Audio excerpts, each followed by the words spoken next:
खुनाची घटना जी आहे ती राजगड पोलीस स्टेशन पुणे ग्रामीणच्या हद्दीमध्ये घडलेला आहे. परंतु तो गुन्ह्याचा तपास जो आहे तो गुन्ह्याचा कट आणि गुन्हा वारजे पोलीस स्टेशनने उघडकीस आणलेला आहे. अतिशय सेन्सेशनल पद्धतीने हा मर्डर झालेला आहे. यातील जे आरोपी आहे जो समीर पंजाबराव जाधव हा राहणारा मूळ शिवनेतला आहे. त्याचं मूळचं गाव आहे अमरावतीमधलं. त्याची पत्नी जी आहे मयत अंजली समीर जाधव 38 वर्षाची आहे, मूळची नांदेडची, आणि ते दोघं या ठिकाणी राहत होते, पती पत्नी. 2 मुलं आहेत.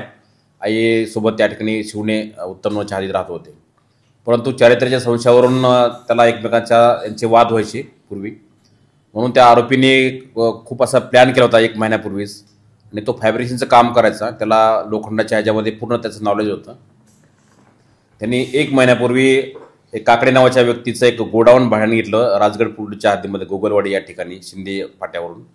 आणि त्या गोडाऊनमध्ये त्यांनी जे प्लॅन केला होता त्या प्लॅननुसार त्यांनी त्याच्या पत्नीला मारण्यासाठी एक भट्टी, म्हणजे लोखंडी भट्टी त्यांनी फॅब्रिकेशनमध्ये तयार करून घेतली 1 महिन्यापूर्वीच. त्यानंतर 26 तारखेला दुपारी हे 2 वाजता ते गोडाऊन बघायला जाऊ, आपण भाड्या घेतले त्या ठिकाणी आपण फॅब्रिकेशनचं वर्क आपलं काम करायच्या नंतर ते बघायला जाऊ म्हणून ते सोबत त्याच्या I-10 कारमधून दोघंच गेले. त्या दिवशी दिवाळीच्या सणानिमित्त घरातले त्यांची मुलंसुद्धा नातलगाच्या घरी गेले होते. घरी आई एकटीच होती. दुपारी ते निघाल्यानंतर I-10 कारमधून त्या ठिकाणी ते गेले. काही हॉटेलमध्ये काही नाश्ता पाणी केलं, काही त्यांनी जेवले पण, वेळ पण घेतली.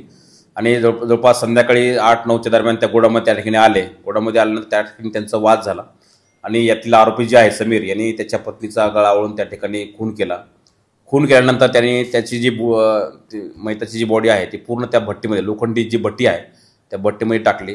त्या भट्टीमध्ये ऑलरेडी त्यांनी अगोदरच काही लाकडे आणि काही ज्वलनशील पेट्रोल डिझेल या ठिकाणी आणून ठेवलं होतं. त्या ठिकाणी त्याला त्या भट्टीला आग लावून त्या पूर्ण त्याची जी बॉडी आहे ती पूर्ण राख झाल्यानंतर 2 घंट्यांनी ती पूर्ण राख त्यांनी भरून नंतर त्याचं विल्हेवाट लावलेली आहे, नष्ट केलेली आहे. त्यानंतर ती स्क्रॅप होतं, ते भट्टी होती लोखंडी, ती पूर्ण स्क्रॅपमध्ये त्यांनी त्याची विल्हेवाट लावली. आणि त्या ठिकाणी खाली जी विटा होत्या, विटा पण त्यांनी त्या ठिकाणी रचल्या होत्या. विटासुद्धा त्यांनी त्यानंतर डिस्पोज केल्या. आणि त्यानंतर मग 27 तारखेला त्यांनी इकडे तिकडे फोन करून सांगितलं की माझी पत्नी गायब आहे. 28 तारखेला तो वारजे पोलीस स्टेशनला आला आणि माझी पत्नी वारजे पुलाकडून गायब आहे आणि मैत्रिणीकडे जाते म्हणून निघून गेलेली, अजून आलेली नाही, म्हणून वारजे पोलीस स्टेशनला मिसिंगची तक्रार आपल्याकडे दाखल केली. मिसिंगचा तपास करत असताना वारजे पोलीस स्टेशनला असं निष्पन्न झालं की ही सोबत जात आहेत आणि काही CCTVमध्ये ते राजगड पोलीसच्या हद्दीमध्ये दिसत आहेत. थोडं संशयास्पद वाटल्यानंतर पोलिसांनी त्याच्यामध्ये आणखी डिटेल तपास केला असता असं निष्पन्न झालं की हा जो मिसिंग देणारा व्यक्ती आहे, हा फिर्यादी मिसिंगचा, तोच याच्यामध्ये आरोपी आहे. आणि त्यांनी स्वतःनी त्याच्या पत्नीला गळा आवळून त्या लोखंडी भट्टीत तिला जाळून तिचा मर्डर केलेला आहे. ती सर्व त्या ठिकाणचे जे एव्हिडन्स आहे ते सुद्धा राख आणि बाकीच्या सगळ्या गोष्टी त्यांनी तो नष्ट करण्याचा प्रयत्न केला आहे.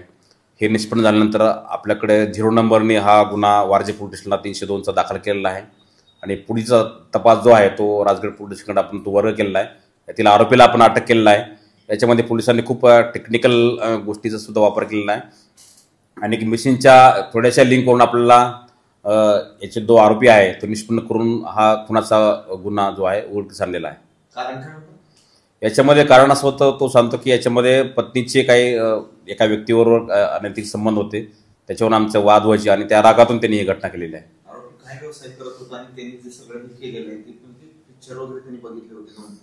त्यांनी सांगितलं की 2-3-4 वेळेस त्यांनी दृश्यम नावाचा एक मूवी त्यांनी बघितला होता आणि त्याचा तो फॅब्रिकेशनचा वर्क करायचा, म्हणजे लोखंडाच्या वस्तू जी आहेत ते बनवायचं त्याचं काम होतं. आणि त्याच दृष्टीने त्यांनी ते गोडाऊन आहे त्या ठिकाणी त्यांनी विकत घेतलं होतं, भाड्याने घेतलं होतं एका काकडे नावाच्या व्यक्तीकडून.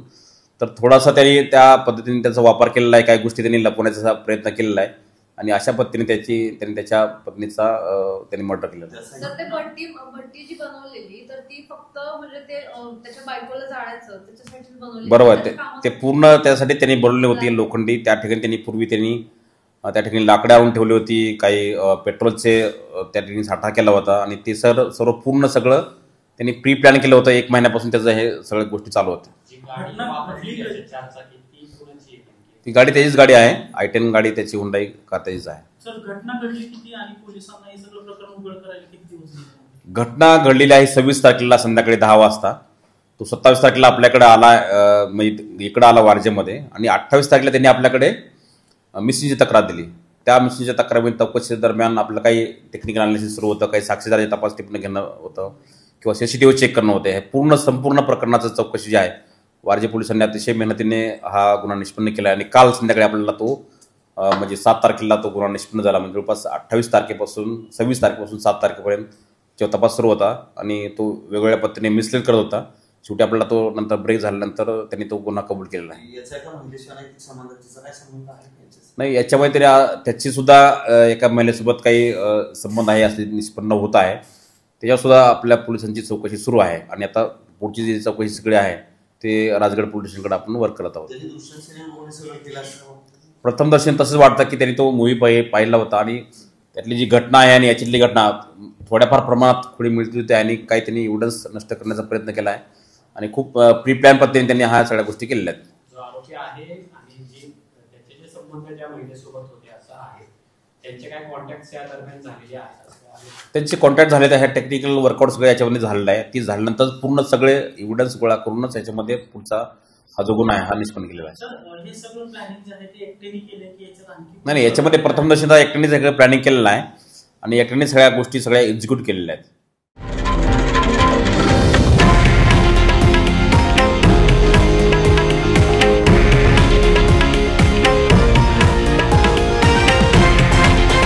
हे आहे देशातील नंबर 1 न्यूज नेटवर्क आणि आपण पाहत आहात TV9 मराठी, एकमेव.